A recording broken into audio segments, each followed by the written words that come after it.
आज हम अंग्रेज़ों के अवध के साथ संबंध के बारे में अध्ययन करेंगे। अवध के साथ कंपनी का प्रथम संपर्क क्लाइव के समय इलाहाबाद की संधि के माध्यम से हुआ था। इस संधि करने के पीछे क्लाइव का मूल उद्देश्य अवध से मैत्रीपूर्ण संबंध बनाना तथा मुगल सम्राट शाह आलम को अपने संरक्षण में लाना था। मुगल सम्राट को 26 लाख रुपए की वार्षिक पेंशन देकर उसे बंगाल, बिहार व उड़ीसा की दीवानी के अधिकार प्राप्त कर लिए गए। शुजा-उद-दौला से प्राप्त इलाहाबाद व कड़ा के जिले भी मुगल सम्राट शाह आलम को देकर क्लाइव ने उसे कंपनी की शरण में ले लिया। 1870-71 में शाह आलम ने मराठों से संधि कर ली और वह मराठों के संरक्षण में चला गया। महादजी सिंधिया ने उसे दिल्ली की गद्दी पर बैठाकर उसे अपने संरक्षण में ले लिया। अंग्रेज़ों ने इसे अपने अस्तित्व पर महान संकट समझा। परिणामतः कंपनी ने शाह आलम से इलाहाबाद और कड़ा वापस ले लिए तथा 50 लाख रुपया देकर इन्हें अवध के नवाब शुजा-उद-दौला को लौटा दिए। शाह आलम को वॉरेन हेस्टिंग्स ने 26 लाख रुपया पेंशन भी बंद कर दी। वॉरेन हेस्टिंग्स के इस कार्य की बड़ी निंदा की गई। शाह आलम मराठों से संधि करने को स्वतंत्र था। मराठों ने उसे दिल्ली की गद्दी पर बिठाकर सच्चे अर्थ में उसे मुगल सम्राट बना दिया। उसकी पेंशन बंद करके हेस्टिंग्स ने और भी अनुचित किया, क्योंकि मुगल सम्राट को पेंशन बंगाल, बिहार व उड़ीसा की मालगुजारी प्राप्त करने के बदले दी थी। वॉरेन हेस्टिंग्स मालगुजारी के अधिकार का उपयोग पेंशन बंद करके भी करता रहा। हेस्टिंग्स की अवध के प्रति नीति। वॉरेन हेस्टिंग्स ने अवध के प्रति अपनी नीति निम्न दो उद्देश्यों के आधार पर अपनाई। अवध के नवाब के साथ मैत्री संबंध स्थापित कर कंपनी राज्य की सीमा को अफ़गानों के आक्रमण से सुरक्षित रखना, अंग्रेजी राज्य को मराठों के, जो उस समय कंपनी के सर्वाधिक प्रबल विरोधी थे, प्रत्यक्ष आक्रमण से बचाना था। 1773 की संधि करके दोनों पक्षों ने अपने संबंध और भी सुदृढ़ कर लिए। इस संधि के अंतर्गत नवाब की सुरक्षा हेतु अवध में एक अंग्रेजी सेना की भी व्यवस्था की गई। उस सेना का खर्च नवाब को ही वहन करना था। इससे हेस्टिंग्स ने उक्त दोनों उद्देश्य पूरे कर लिए। फैज़ाबाद की संधि।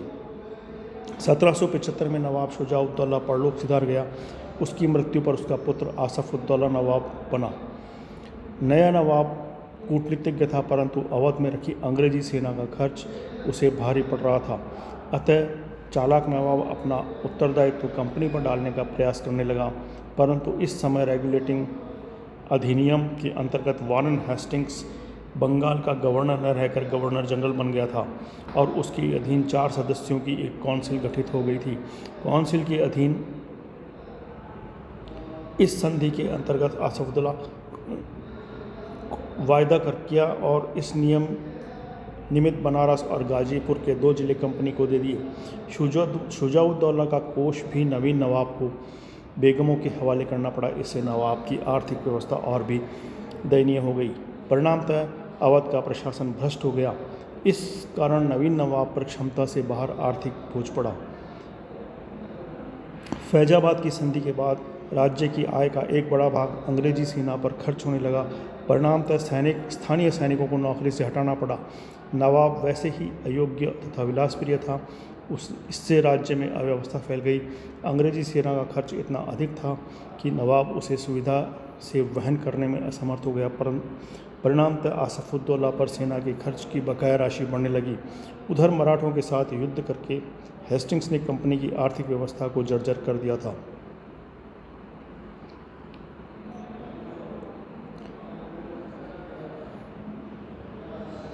लॉर्ड कॉर्नवालिस की अवध के प्रति नीति। लॉर्ड कॉर्नवालिस भारत आया। अवध की शासन व्यवस्था बहुत खराब हो चुकी थी। अवध के राजकार्यों में अंग्रेजी रेजिडेंट का खुला हस्तक्षेप चल रहा था। स्वयं कॉर्नवालिस ने अवध की शासन व्यवस्था की कटु आलोचना की, परंतु इस समय अवध का राज्य अंग्रेजों के लिए काफ़ी महत्वपूर्ण था।